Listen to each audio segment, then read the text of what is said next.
I've seen it mentioned on previous videos that I watched on this channel that Finland is the happiest country in the world. And today I'm watching a video related to that. It's called How Finland Became the World's Happiest Country. So yeah, if you're from Finland, do you agree with that? Do you think that Finland is the happiest country? Do you notice that in your fellow Finnish people? And if you do, why do you think Finland is the happiest country in the world? What are the reasons for that? Let's watch this video and find out more.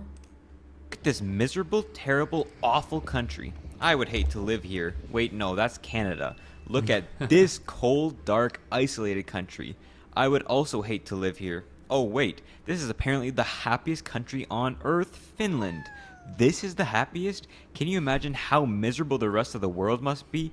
And they're the happiest by a pretty wide margin. Here's the rest of the list, and then BAM! Finland jumps way ahead of Denmark to first place. Quite far ahead. So what can we learn from Finland for us non-Finns to be happy too? Let's look for some clues so we can stop crying and maybe cheer up for once. Are they happy from their climate? Now you might be thinking, what are you talking about? Of course it's not their climate. This country is full of blizzards, rain, permanent nighttime, at least long winter nights in the south, and mosquitoes. So many mosquitoes. Oh, got but out of mosquitoes the in top Finland? 10 Never happiest knew. countries on earth, pretty much all of them are cold. The happiest hot country is Australia, and it's all the way down at 11th. Maybe there's something to a cold breeze to make someone happy. But our theory is not always true. Hot Costa Rica is happier than lukewarm Britain, and boiling Saudi Arabia is happier than hot Italy. So even though Really? the weather might not influence happiness that much, the environment might. Finland is a wooded country. It's got a lot of bush. A whole 2/3 of the country is forest. That might have been relevant in the 1800s, but it's the 2000s now. Most people don't live in the woods. They live in cities. At least 85% of Finns do. But hold up, look at these pictures of their cities. Why are there trees? Why is there water? Cities are supposed to look like this. Road, stores, skyscrapers, road, more road, smog, road. It's not supposed to have nature. But the average Finnish city uses 30 to 40% of its space for what it calls green space, including Helsinki's 52 nature reserves, Tampere's green shorelines, and Jyväskylä's green ring.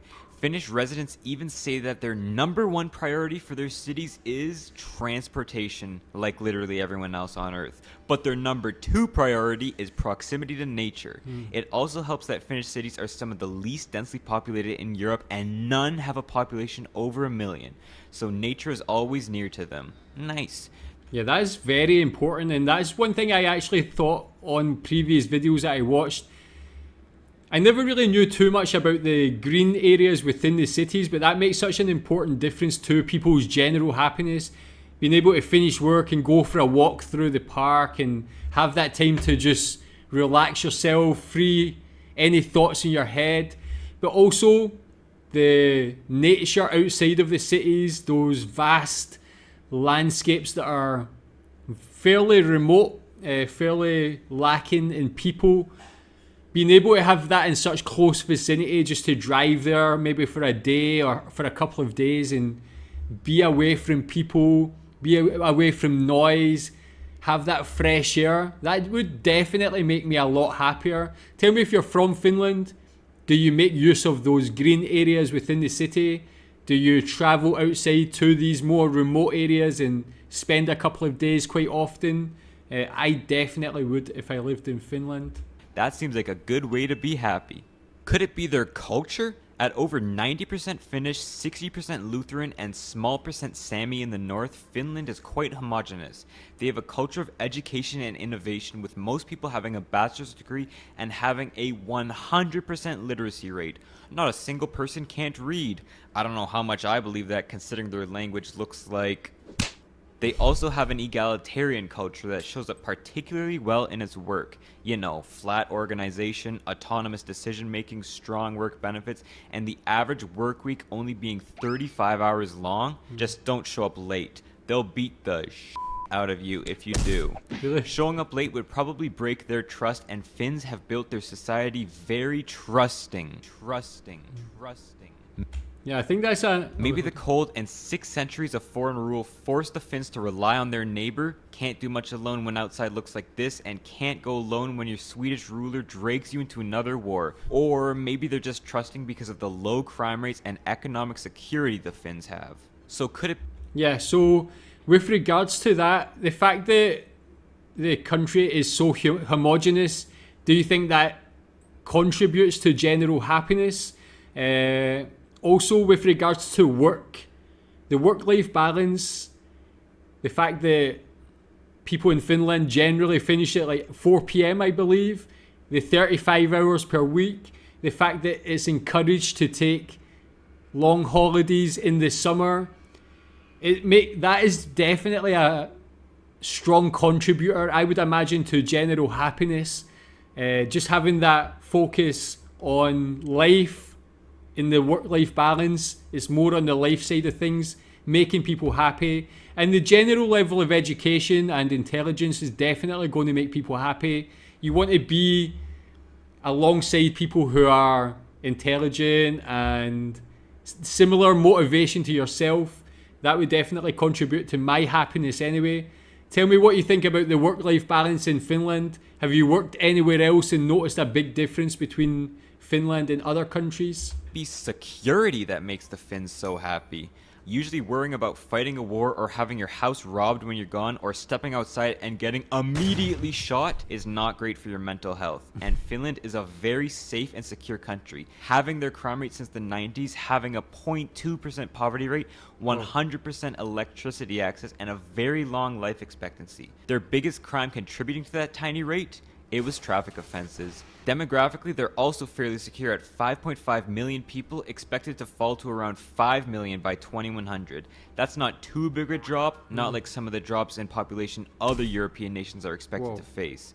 It'll be hard on the economy, but relatively small to make a relatively happy time. Geopolitically, too, they're in a secure region. They're tucked safely inside the European Union for a free market, coddled by NATO for free defense, and all their neighbors are rich and stable. Sweden, Norway, Denmark, Germany, maybe Estonia, and... oh, right, Russia, too.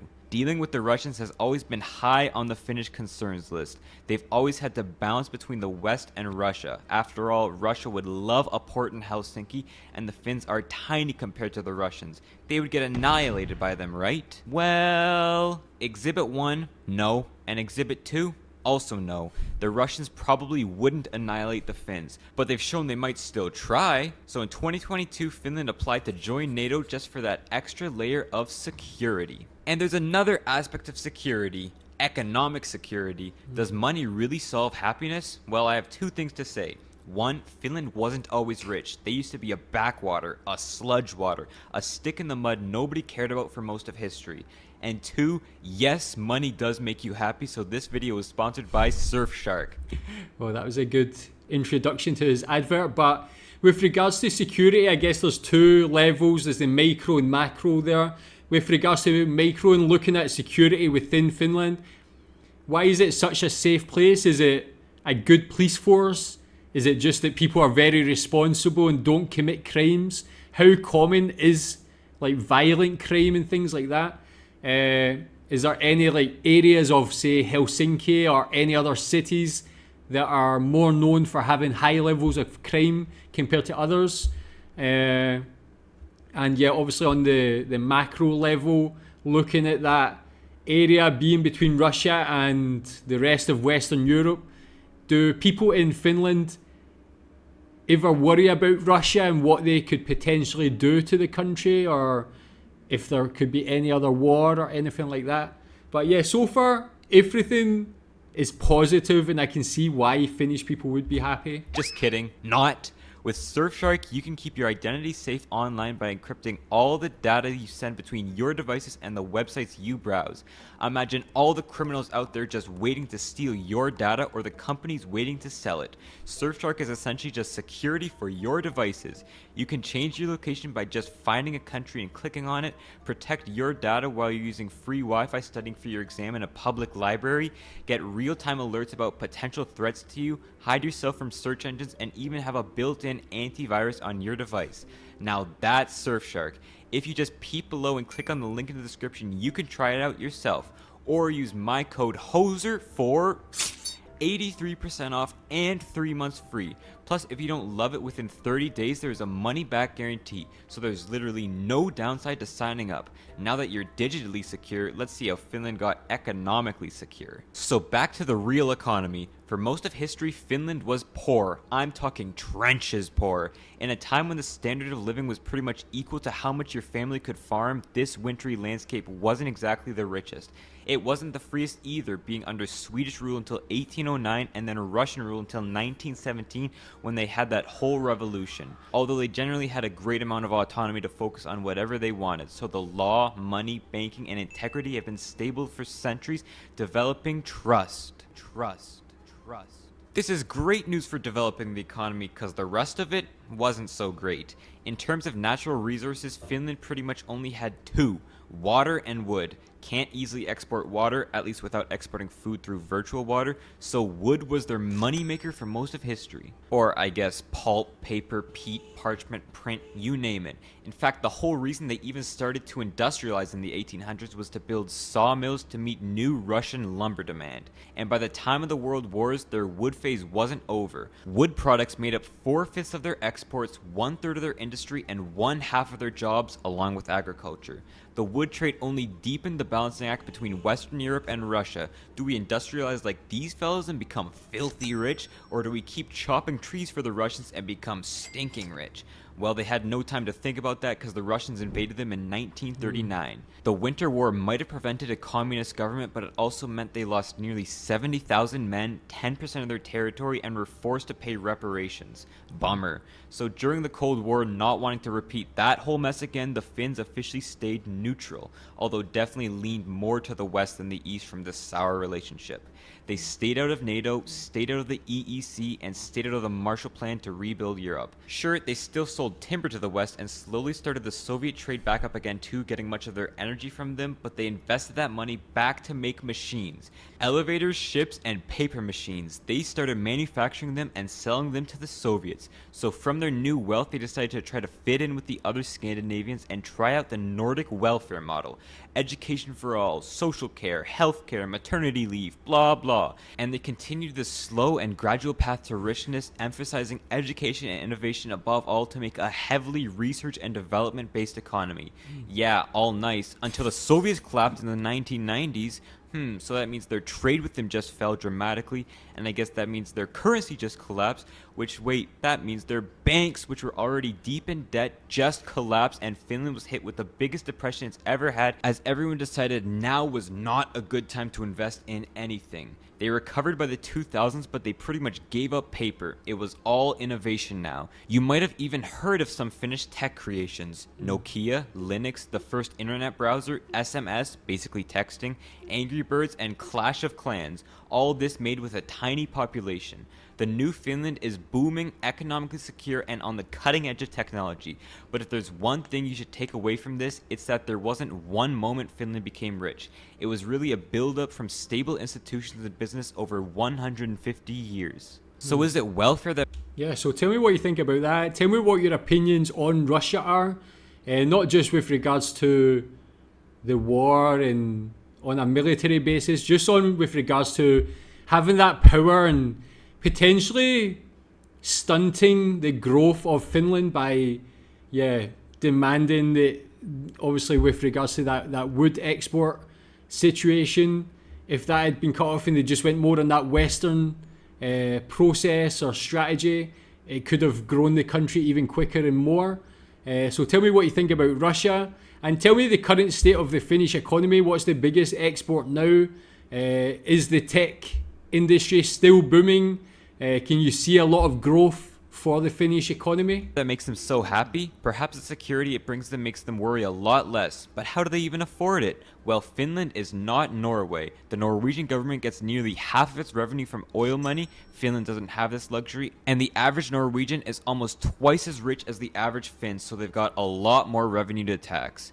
Finland has to go to those industries that were slowly built over 150 years and tax them for its revenue. Finland has one of the highest tax burdens on earth. Number 2 for personal income at almost 57%, and top 10 in sales tax at nearly 25%. But luckily for the Finns, their government also has a fairly competent accounting department. Every electoral term, the government is given pretty strict spending limits that they have to stick to. It's not every year, it's every government. This means they've usually ended up with a 2 to 3% surplus, and although they did get into some serious debt during their depression in the 90s, they ended up balancing it back out with their 2000s boom and then deficit again with 2008. But as their population ages, shrinks, and takes that tax money back through pensions, they've had to go back to this deficit spending, which is threatening their Nordic welfare way of life and could scare investment. Well, what are they getting for all this spending though? Pensions, free education, unemployment benefits, healthcare, family benefits, state subsidized housing, government loans on housing, and of course the training needed to deliver these services. Sounds pretty nice to me. It also helps you could actually trust that your government will get these services to you. In a lot of less developed nations, your tax bill will come, you'll wait for the new services you'll get, and keep waiting, and keep waiting, and keep waiting, and they never seem to come.